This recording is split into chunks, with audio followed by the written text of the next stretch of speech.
Yeah, so supermarkets really take hold, as you say, 70 years ago in the 50s. Yeah. The first one was Piggly Wiggly, I think. Such a funny name for a supermarket. Yeah, they're still around, those guys. What, Piggly Wiggly? Piggly Wiggly, yeah. Whereabouts yeah. is it? Is it in... It's somewhere on the East Coast, a little bit south. I don't know exactly, but they're still around. The brand is still there. So that started in like, I don't know, 1913 or 1916, something like that. It was the first time that, you used to go the supermarket wasn't a supermarket back then, but you used to go buy your food and you'd ask the gentleman who ran the store, owned the store, and they would serve you. Mm-hmm. So Piggly Wiggly was the first one to say, we're going to do self-service. Right? You go in and you pick your own food. Yeah. So supermarkets then really take hold in the 50s. That's when like supermarket culture as we know it, that's the beginning of it.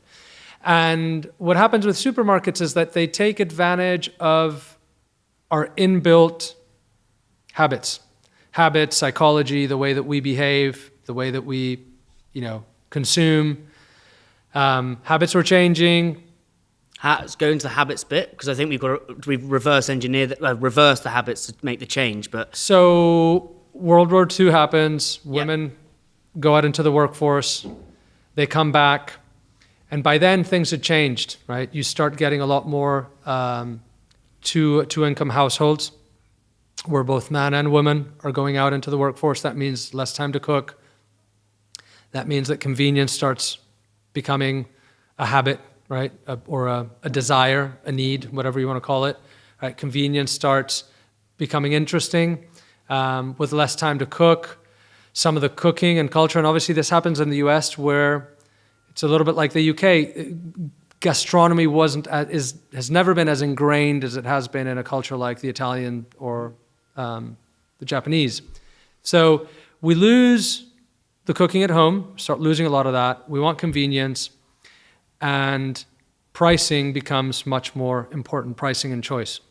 So the supermarkets latch onto this and say, okay, if I can build a shop that has more range, where I can also provide convenience with some of the food that I sell, I can make it accessible by making it affordable and pushing down prices. It's going to connect with consumers, and it did. So our shopping went from going to independent stores into supermarkets because they provided the range, the price, the convenience. Mm-hmm. So you fast forward to the 80s, the 90s, our shopping becomes, we go once a week to the supermarket, buy what we need. We drive, and particularly in the US, you drive, park your car, buy your groceries, drive back home. And that is the way that we shop today. Mm-hmm. Right? You either walk to the supermarket if you're in the city, or you drive to the supermarket and load up your car. And you usually go once a week. Now things are changing a little bit, but essentially that's the habit that was formed. But I say the supermarkets, not just the supermarkets, but also what happened with a lot of the chemical industry that in the post-war period divert their manufacturing capacity to, one, chemical farming, and two, the manufacturing of food additives. We get into this industrialization of food where we start producing food, again, because it provides convenience, so you can get, biscuits. You don't have to bake your own cookies for your kids. You can just buy a pack. So industries start shifting, and supermarkets and industry, they didn't collude, but they work together to say, hey, how do we develop a system where you guys are manufacturing food? We're going to promote this manufactured food that's convenience at the forefront. And then our diets start to change. We start moving into these ultra-processed foods. So you end up in a system where we consume a lot of processed foods. So it could be cookies, cereals, ready meals, right?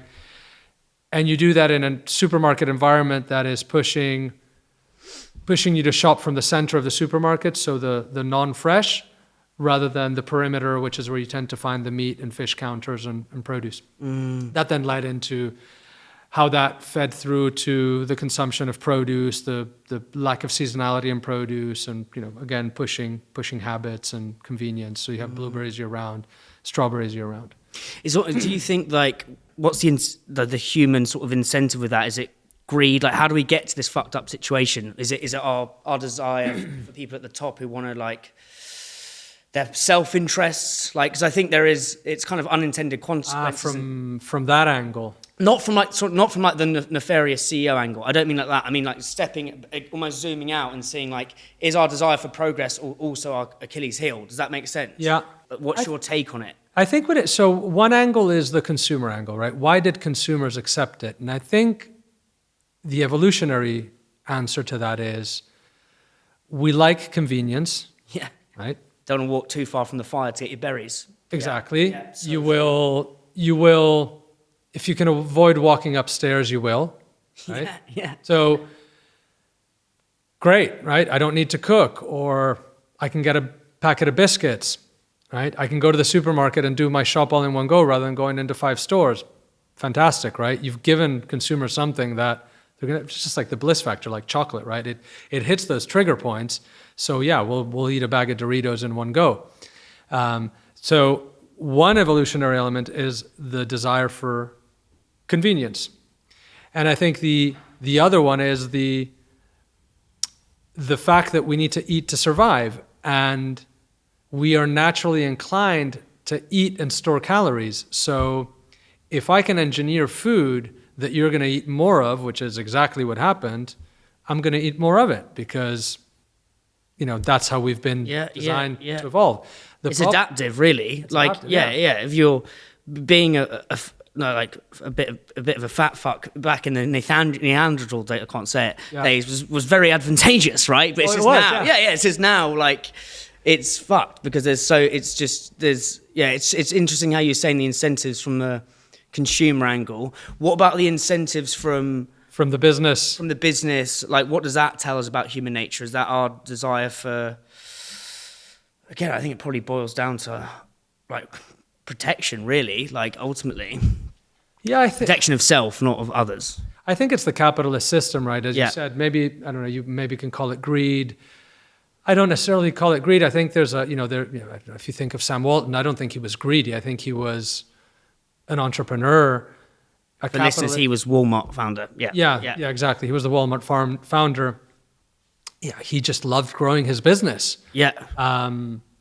There's a lot of incredible things from a business perspective that you can learn from how he built Walmart and how he scaled it, in a massive way in a very short space of time. Like if you look at the numbers, if you look at the growth, sidetracking a bit, but if you look at the growth of Walmart, in its first 20, 30 years, it was just insane. Like they got to billions of revenue in a very short space of time. So it's interesting. So one of my Poor Charlie Almanac, which was Charlie Munger's book, he was Warren Buffett's like right-hand man. He's got a great thing I love, which is like, don't slam McDonald's, because loads of people slam McDonald's. He was like, from the quality of the food and stuff, yes, that's like horrendous, right? But actually, if you look at it from this, what his one law of life is be reliable, a bit like be consistent, right? He goes, the amount of kids who were probably working, it was either they had 2 paths, who were either going to go down like sort of the drug route or like just not the right route. McDonald's taught the amount of people and kids it taught to be reliable and be on time. It's like that, and that is just a core fundamental thing. It's like we often just look at it. And it's not me. I mean, I love a Big Mac. I'm not gonna lie to you. But like there are, and I think you're right. There's these the whole sort of capitalist thing. It does provide a lot of good for people as well, and it's but with the food, it's like the system it isn't great. Espressos is sponsored by supply chain software gurus Unleashed. It talks to your e-com and accounting software. It's helped islands cut admin time in half, get granular clarity on your margins, know where your stock is, don't miss availability. Brands like Candy Kittens, Tiny Rebel, and Trip all use Unleashed, and so should you.